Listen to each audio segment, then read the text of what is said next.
Hey everybody, this is Sold by Dell and I have a very special treat today. This is my very first video interview that'll be conducted just like a conversation. And the special guest today is the guy on my right. He's one of my trusted business partners in the mortgage industry. And I wanted him to share his knowledge with you because I thought it would bring value to anybody in the market that's either selling or buying. So the guest today is Walter Tang from Guaranteed Rate. And wanting to say hi really quick to our audience. Hey everybody. Some quick background about Walter is that I've known Walter for so many years. We have a great working relationship, and this guy is excellent at what he does. He's got great Yelp online reviews, and I'm even giving him my own personal stamp of approval. And in fact, for those of you that don't know, I too came from the mortgage industry prior to going full-time in real estate, so I'm really particular with the mortgage lenders that I partner myself up with. So this guy knows his stuff. So without further ado, why don't we just go ahead and get this conversation started? Well, so Walter, thanks for being my guest today. And I mean, I know you, but my audience doesn't really know you. So why don't you tell them a little bit about yourself, your background, and maybe something cool about yourself too. Sure. Like Dale mentioned, my name is Walter Tang. I'm with Guaranteed Rate. I've been a LO for over 10 and a half years here serving the Bay Area. Interestingly enough, I'm actually a Bay Area transplant, originally from the Windy City, Chicago. Huge Bulls and Cubbies fan. Congratulations, Chicago Cubs, on the World Series. Hopefully Dale will still invite me back for a future visit. I think I'll think about that because it's all about the Bay Area for me. but again, thanks for being my guest. One thing I wanted to ask you is why do you even do mortgages? What draws you about mortgages that you made it be your career? Yeah, so when I started my first job, I was actually a call center manager, and I did that for about 4 or 5 years. And over the time, I really learned what it was like to be a customer and focus on the customer experience. And at the time, we actually happened to be supporting mortgage brokers, so loan officers. And that's kind of how I got introduced to the whole real estate industry, and I just fell in love with it. So about 10 years ago, back in 2006, when I moved to the Bay Area, I decided to make a career change. I stopped what I was doing on the consulting side and decided I wanted to get my real estate license. I'm a numbers guy, so rather than sell real estate, I'll leave that to Dale. I'll focus on the numbers. Well, it's good. I mean, this because you were in the industry prior to the crash, and so you've seen all of that, the meltdown, and how tough it was then, and you're still in the industry after all that stress. So you must really like this job. Yeah, it's funny because when I started, it was around 2006, which was just before everything was going to come crashing down.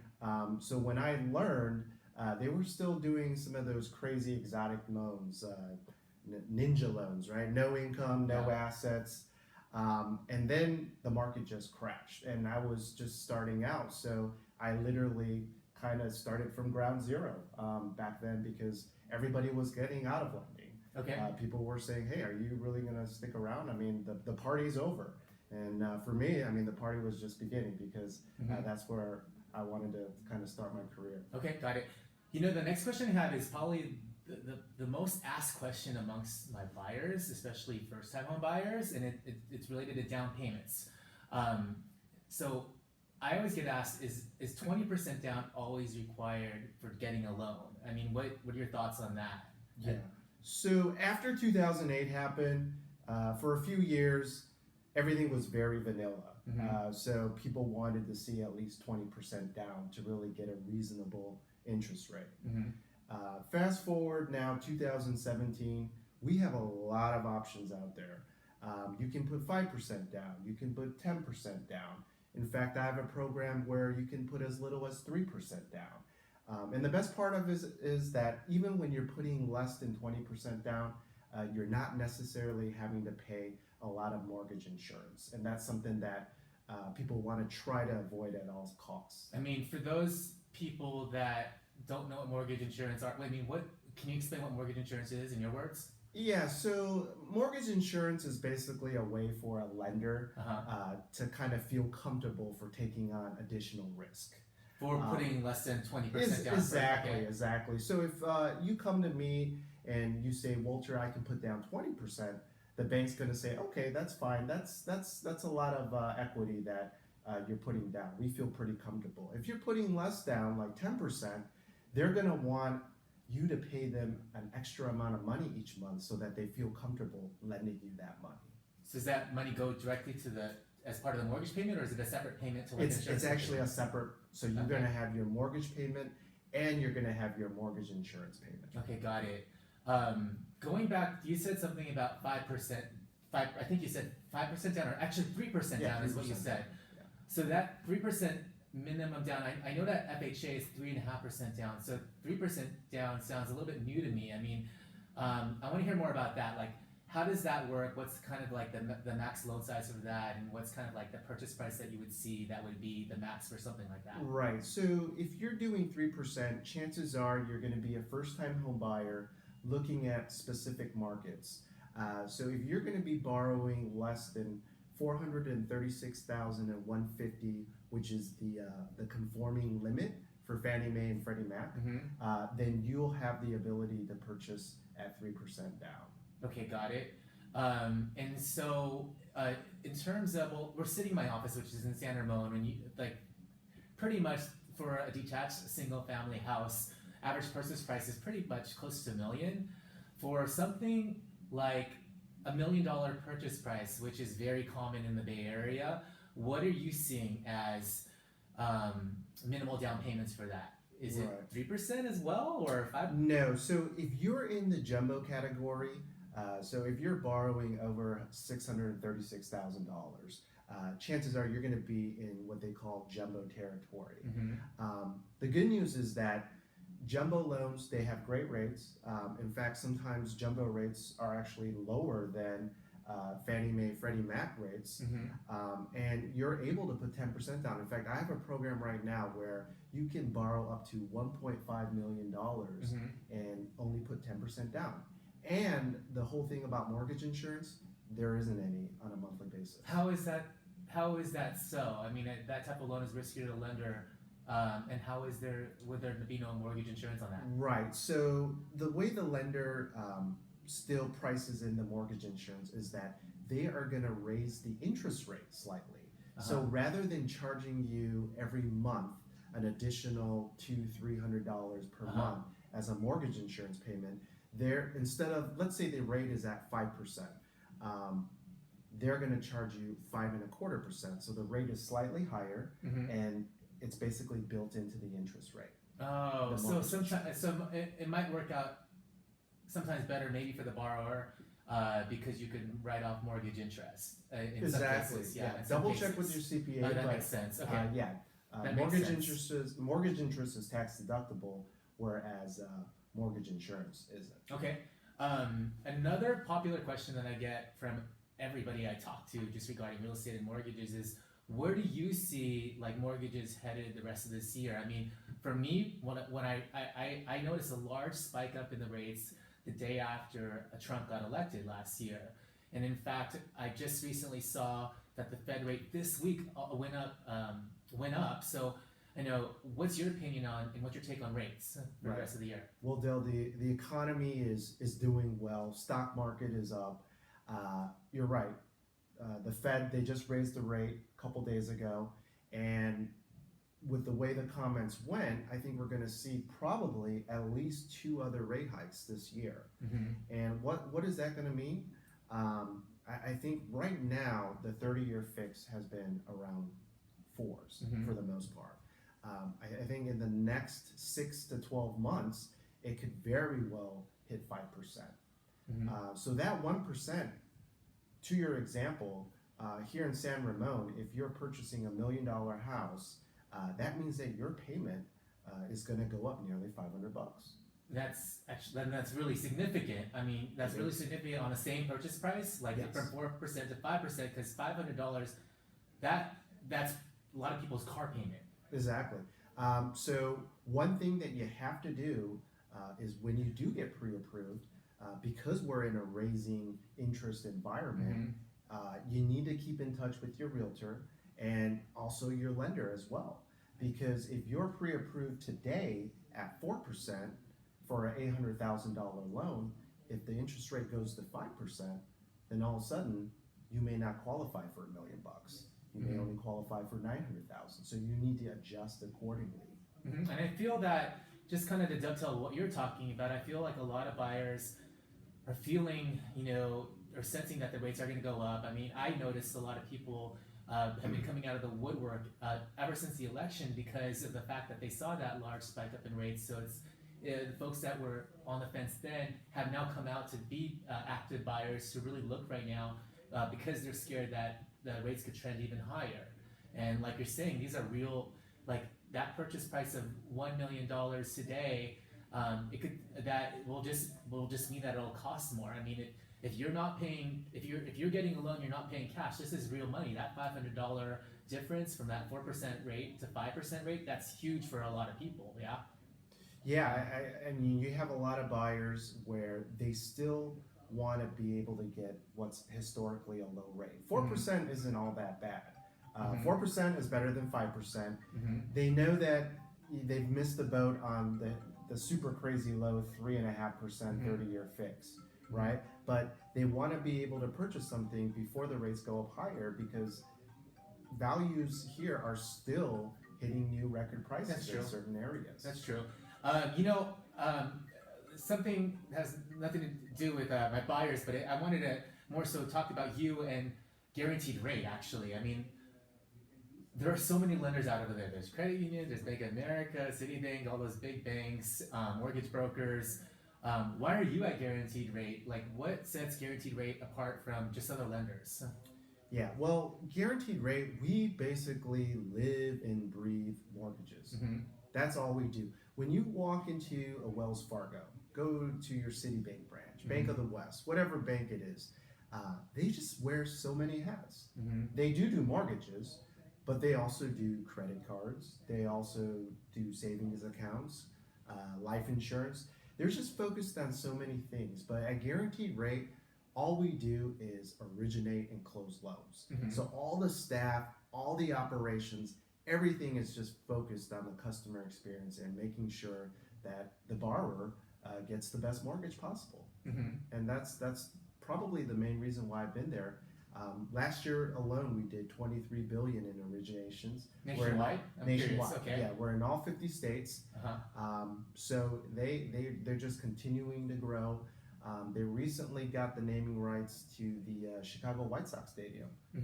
It's not the Cubs, but it's still a Chicago sports team. So they're a really big company. Yeah. They're really. I mean, we're based in Chicago, and we're just. And that's why you joined them, right? Oh yeah, because I'm from Chicago. Yeah. Well, along the same lines, and what makes you different specifically from other loan officers? Right. So I treat every client very, very special. I've built my business through one relationship at a time. I think a lot of the loan agents out there are very transactional. All they really care about is just getting you in and out on that one particular loan. I'm here to build a lifelong relationship with you to really make sure and find out what's best for you. When I got into the business, I was very customer centric, very customer focused, and that's what I pride myself on, is just making sure that my clients know that I'm there every step of the way. Do you work mainly 8 to 5, or I mean? Oh no, I come from a call center background, so as you know, in support you have to be 24/7. So if a buyer wants to text me at 2 in the morning, I'll respond to it. Maybe not at 2 in the morning, but in the morning, I'll be sure to get a response, get an answer. I know that buying real estate can be a very emotional aspect, so sometimes just to be there to listen and kind of help a client through some tough times, because a lot of times it's just not just about the numbers. Sometimes it's about other things for the transaction as well. Well, that makes sense.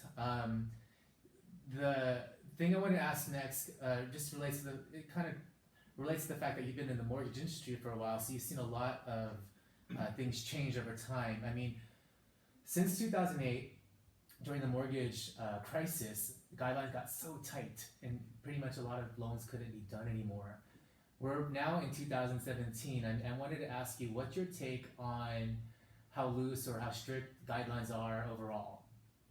Yeah, overall, in comparison with pre-2008 financial crisis, we're still more strict. However, in the last several years, we have gotten more flexibility. I'll give you an example. I have a first-time home buyer right now that's putting down 10%.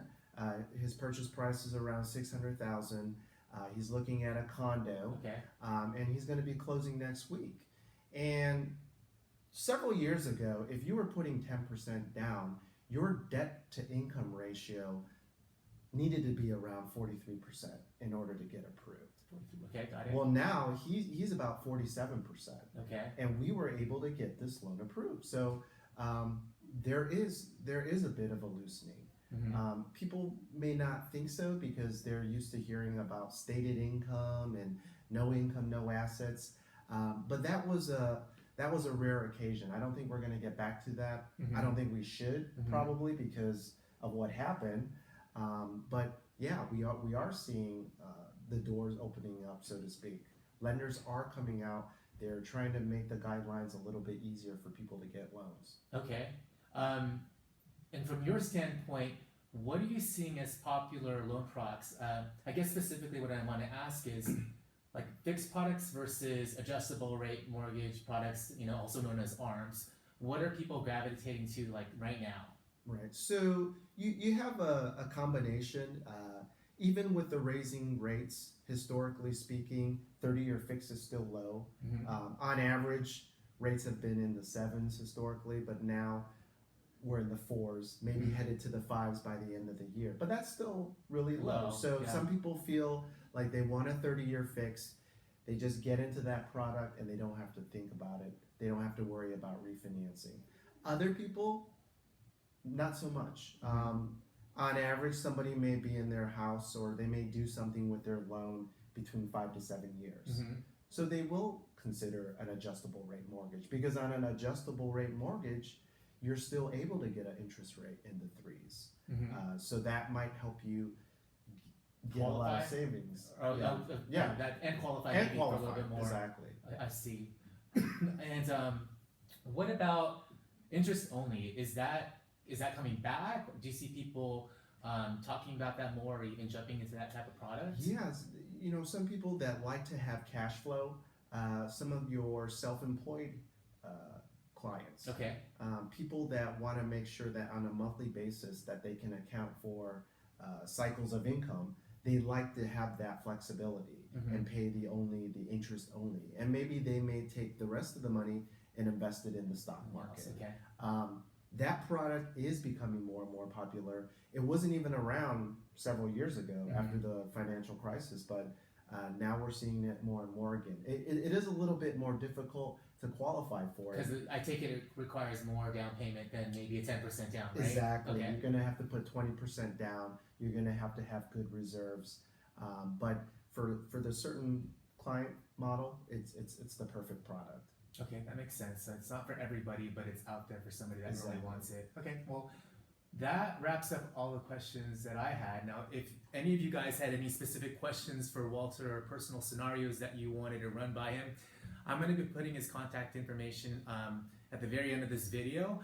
So feel free to reach out to him. Again, he has my stamp of approval and he's excellent at what he does. And Walter, why don't you just do a quick shout out of your phone number at least right now? Yeah, Walter Tang, guaranteed rate mortgages, 650-773-6798, 650-773-6798. Well, thanks for being here, and thank you guys for watching this video, and I'll see you on the next one. See ya.